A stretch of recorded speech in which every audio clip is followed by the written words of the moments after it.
what I want to share is the inspiration, the lessons I learn along the way, and just like help each of you, anyone watching, be a better person, because that helps us be better people. I believe that by helping others, I in turn help myself. So what is it you want to see from us? What is it that we can help you with? What is it you want us to share? Maybe you say like, shut up, I don't want to be inspired. I just want to see all the cool places you go to. Like, show me all the hot springs. Give me some drone footage. Hi, I'm Ian. And I'm Megan. Welcome back, or welcome to the Memory Millionaires podcast. We are survivors of government service, cancer, world travel, and parenting. We're here to share stories and insights to help illuminate your path towards a happier, healthier lifestyle. You know, it's this in the other video podcasts. Our core values are on a white letter board just behind our heads for all our podcasts, except the ones in the yellow room. And it looks great. And right now it's all janky. It even says crust for some reason. Because as our kids peel off the letters and I find them, you just put them up. I put them up there. And then the other day I was looking at it, I was like, it could be trust, but I know trust isn't one of our core values. And then I didn't. But crust is.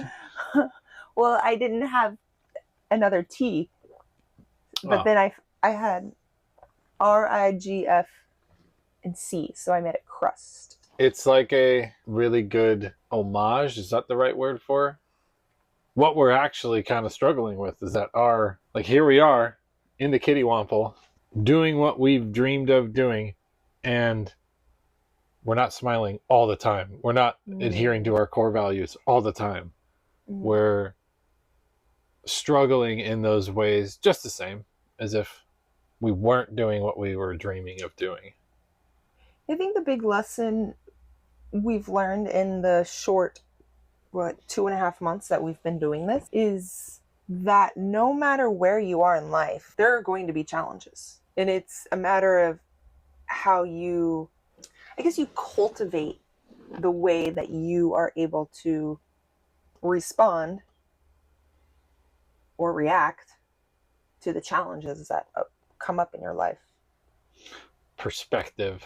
Can I have perspective instead of egoic reaction? Can I have perspective? Like, so he got yogurt all over the clean van. I can clean it more. Clean it again. I'll clean it 5 times, 16 times. Why get mad about it? Well, and a lot of... Oh, wait. When's the last thing they heard from us in podcast form? I have no idea, honestly. We took a break from podcasts because we made the transition from... We were deep in the selling of our house and making the transition into this new lifestyle. Another thing that was not easy, even though it was the second time around, it just ended up a pile of stuff in the garage that eventually, again, I was paying someone to get rid of. Things that I paid for cost money to get rid of. That made me want to pull my hair out. Like, no, these are things of value in the scheme of society. Like, this is a chemical sprayer. Like, it's $50 at Home Depot. I should at least get $20. $50 at Do It Best. Do It Best. I didn't get anything for it. I couldn't even give it away. So the value is interesting. Or perceived value. The perceived value. It's a need met.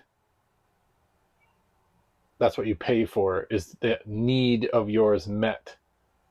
I need a 45-foot RV with a rear turning axle and marble countertops and mirrors everywhere. I need that. $500,000. It was right next to us for a week. Piloted by Tim. Very nice man. We have the choice of the things that we perceive that we need, and we have the choice of whether or not we allow those things that we desire and we put value to. We control how much we let that perceived need control our life. Back to perspective. if you had good perspective, like I think people having experienced near death, their perspective is everything has value. Every vision granted to your consciousness has value. Whereas we're so, I don't know what you would say, polluted by other egos that we don't see how valuable that mess made by my toddler in the van that drives us wherever we want with our home behind it Mm-hmm. is a beautiful thing rather than a frustrating thing. Right. So they haven't heard from us in a while because our perspective got rocked. The transition from, well, we're going to like we put out a timeline here. February-ish 2024. Of 2024, so 6 months ago. Yeah, 6 months ago. I said, we keep talking about this thing. We've been talking about doing this for 6 years. Mm-hmm. We either do it now or we don't do it. But I got to the point, I was like, I'm tired of having this dream that we keep bringing up. Like, we're going to get to the point of doing it or not. I said, so let's do it. I think it's appropriate right now to share something that was external to our control that enabled us, which is the death of my father. What I didn't know is that for a long history of males in my family, they've been patriarchal. I don't know the proper use. Been these serious money accruing businessmen until my dad, where he might have could have been, but his dad, my grandfather, was terribly oppressive and just belittling of him all the way up until he had me, and continued to even once my dad had me. So much so that he came to my dad and said, "What do you think you're doing having a kid? You can't handle a kid. No one wants to get raised by you." So 33 years of being belittled and oppressed. It's no wonder I didn't know about it. I was too little. But by the time my dad passed, that's when these things started to come up. Oh, I'm inheriting how much money? Oh, he was that drunk and miserable because of how terrible his dad was to him. So now this lifestyle and this choice to pursue our dreams to better parent our kids has come about from what is, in my opinion, this kind of nasty money. Yeah. It's not a small inheritance, but it wasn't a large inheritance. Like, you didn't see us. We're not living a life of luxury. Yeah. It's nothing you could retire on, but it's something that at least gives us a net to fall back on. Like, it went into our house. Like, it was the down payment for our house. So when we sold the house, we got it back to control it and gave it to the man who I also inherited in that process, which was a financial advisor at first, a guy that says, "Hey, I need some paperwork from you," and turned into who is my very good friend, confidant, mentor, advisor, friend, who's been behind us just about every crazy idea we've had, including selling all our stuff and driving our kids around the country. He says there's a book in it too. So he's one of those people. So, but I wanted to bring it up because I understand how from the outside looking in, someone might perceive us like on the border of being able to afford this or being risky even to do this, when there's actually more safety net than they probably realize. And that's being honest about why we would even consider doing this. If we didn't have that, it would be much different. It'd be much different. Definitely. So there is something, and that's external to us. I didn't do anything to earn that other than have the history of family that I do. So I've had some shame, not shame, but like, yeah, I suppose shame Is that, associated with using it. yeah, and probably that little bit of like I feel it because you at least, it's your family, right? I literally did nothing. I You have like the Navy guy. like a nerdy Navy guy, and I have the shame in it, like Nerdy. because you have helped me a lot in my life financially, and I have the shame around like where would I be if it weren't for Ian? If it weren't for Ian, I would be in a lot of debt. I would be working a job I don't like. And it's, is it me or is it, this is what goes through my head. Was that me or was that Hilmer or Hilmer or Hilmer?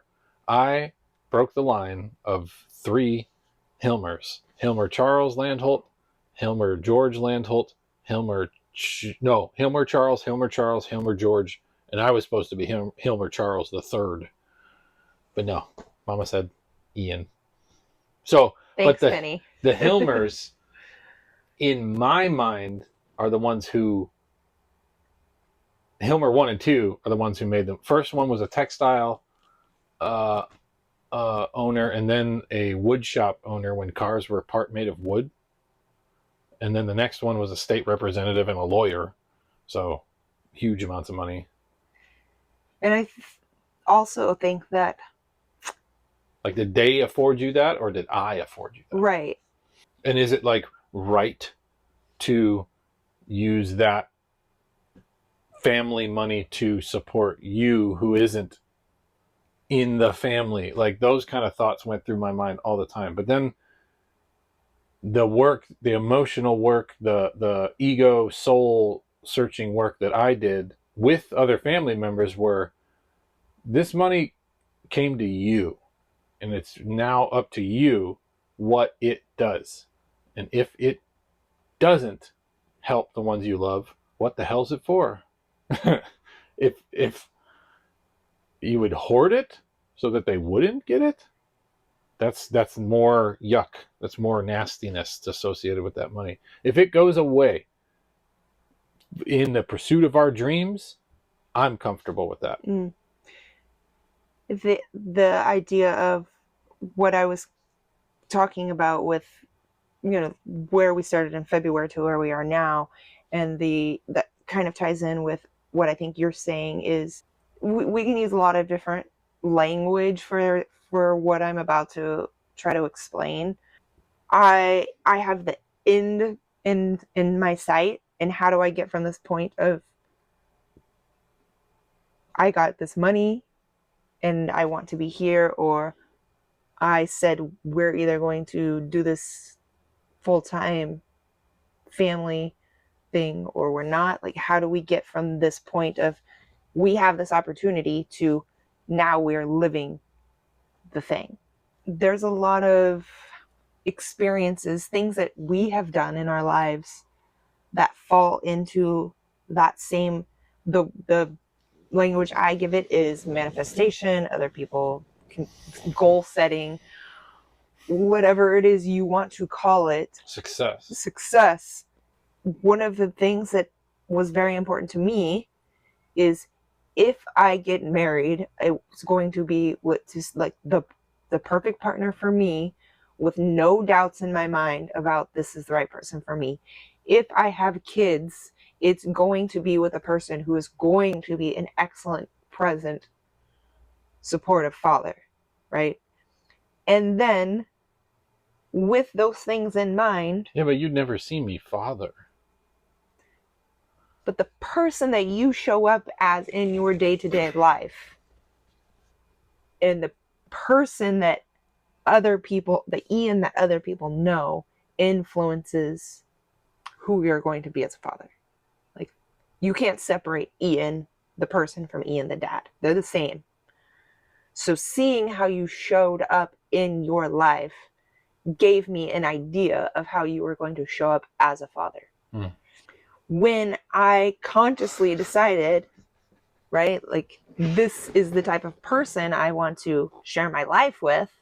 Here's the person, right? I didn't do anything other than decide the type of person I wanted in my life. And then, well, I'm not going to go hanging out with just any person when I'm trying to find a person that I want to be my companion. Like, I'm not going to go just out on a date with any random dude if I have a specific person in mind. If I, in my mind, want to have children and, well, I like this guy, but really doesn't seem like he's going to be a good father, or he's told me he doesn't want to have kids. How do you live your life when you've made the decision of the person that you want to be? How do you show up when you've made that goal, made that object of desire out here, the person you want to be, the thing that you want to accomplish, the place you want to go? It's not about that endpoint. It's about who you are and who you decide to be once you make that decision. So once I said, Ian, we're going to stop talking about this dream and we're going to do it and we're going to buy an RV and we're going to do the thing we've been talking about. I'm tired of talking about it. That's getting us nowhere. Action is what's got us somewhere. I started looking for the RV. We started downsizing our house even before we had somewhere to move into. And then we had the camper. We were trying to move out of the house and had, move into the camper. And there was a certain breaking point where I said, we need to move into the camper and live in the camper and be the people that live in the camper, or we're going to keep being the people that are living in the house. You said the other day how you don't want to keep planning this kittywomple and leading it. Since the beginning, you've been leading it. Yeah, I've changed my mind since that conversation. I don't know how you think it's gonna like just quickly transition to Ian's in charge of it. Well, I facilitate. Here's what I've realized. I was struggling with this role that I thought I was playing. Like, I'm the planner and I'm directing everything and I'm like calling all the shots. Navigator. And I was having this constriction around that, this guilt of I'm deciding everything and like based on who we are. Right. And what we'd like. This guilt of like, I'm deciding everything and I'm deciding where we go. We're not just going to Dollywood. We're not just going to Spice Girls concerts. And then I realized, like, I am good at the planning and I am good at the organization. And does it register when I say that? It did register. Well, we talked about it the other day. It registered, and I realized, like,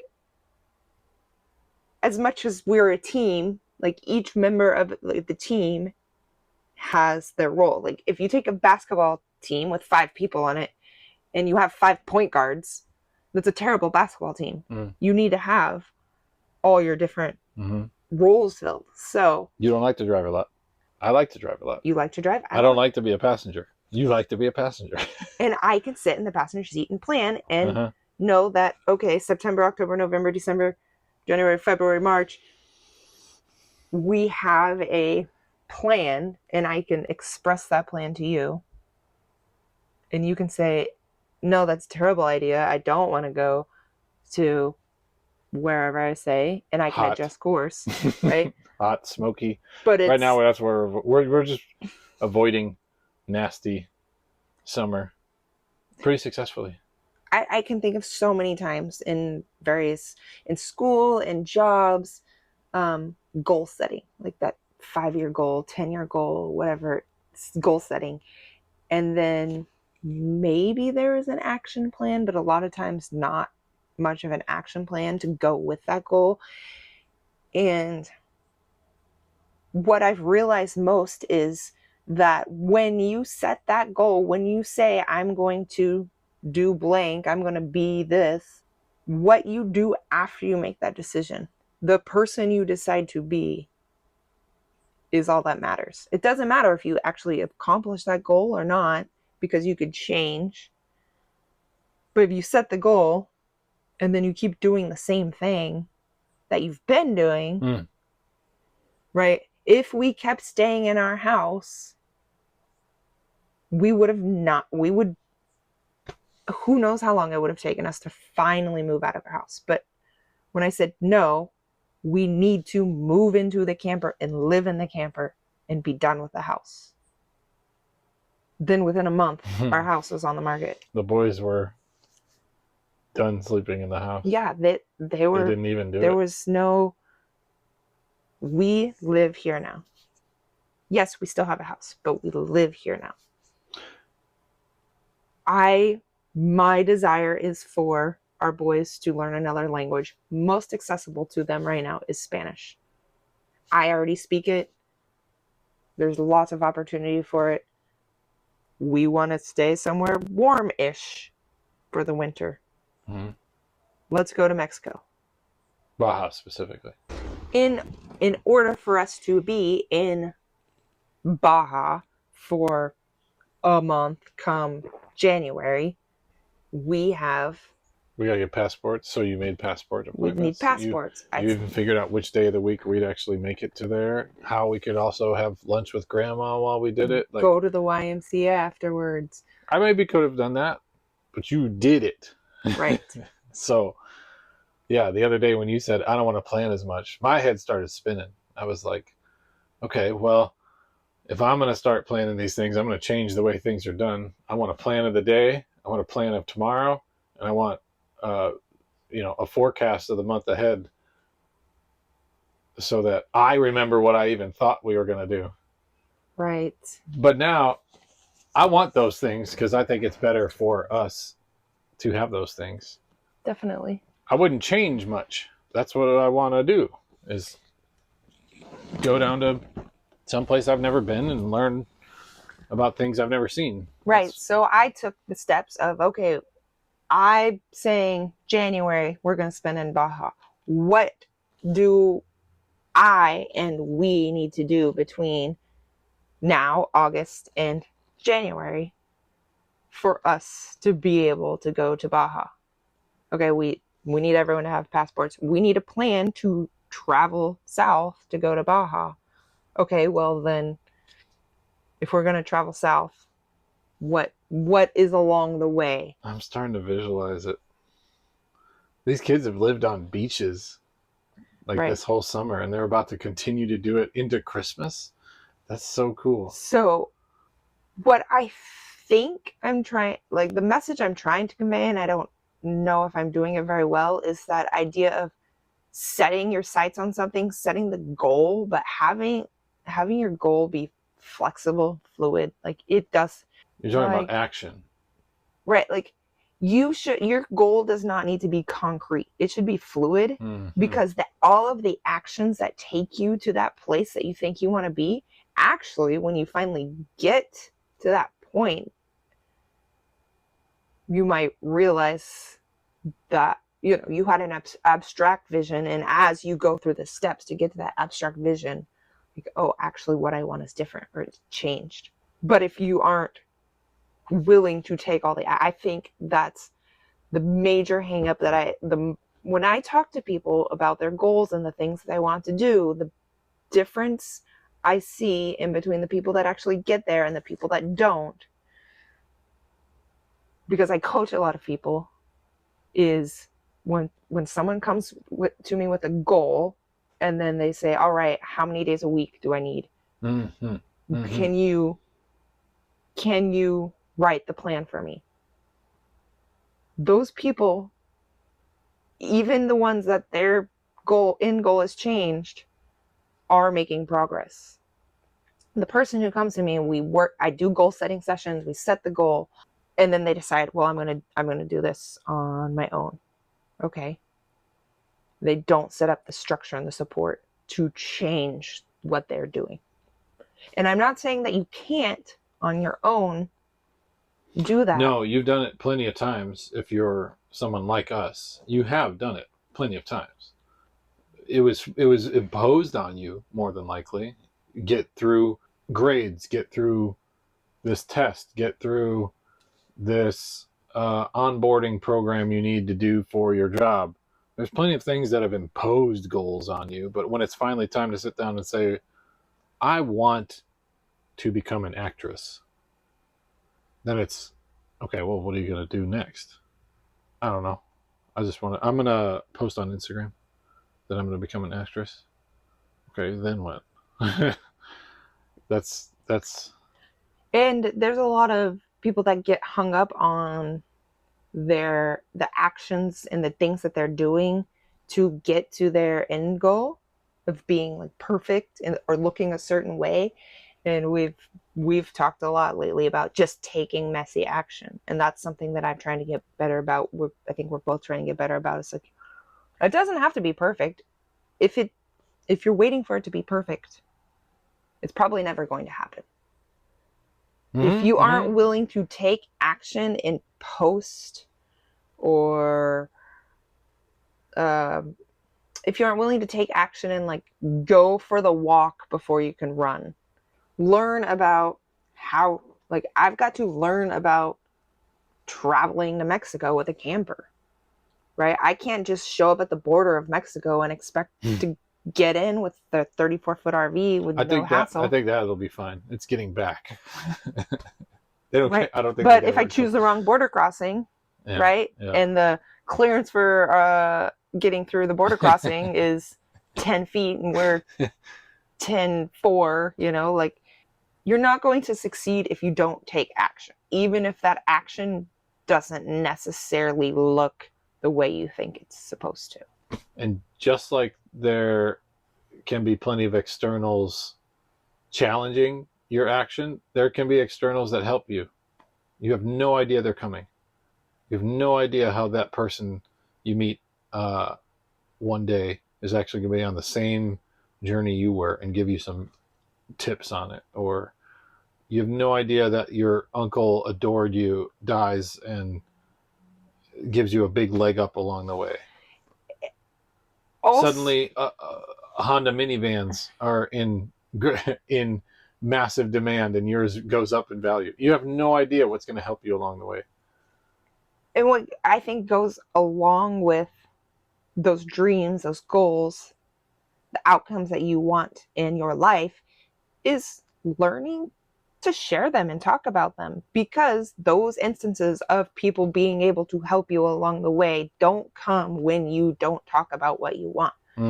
So talking about things we want, I want to have a YouTube channel that people watch for inspiration, motivation, information on doing things similar to what we're doing, pursuing their dreams, raising their children in a way that is led from the heart and follows their intuition, and just helps people know that what they're doing is fringe, if it's outside the box, and they see one of our videos from our travels on YouTube and they say, oh, this is possible. This is possible as a couple, solo. This is possible with 3 kids.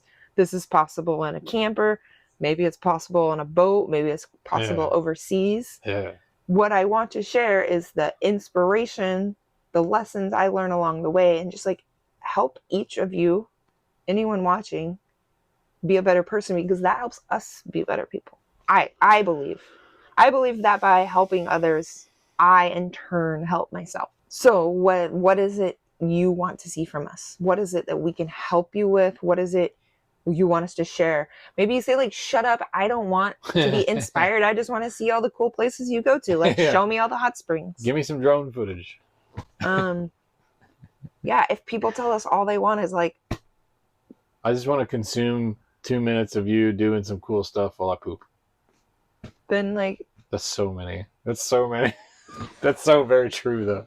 We'll make that. I'm working on that. But if people say, like, I really want to see the hard days when your kids are screaming at you, and like, how do you figure out when?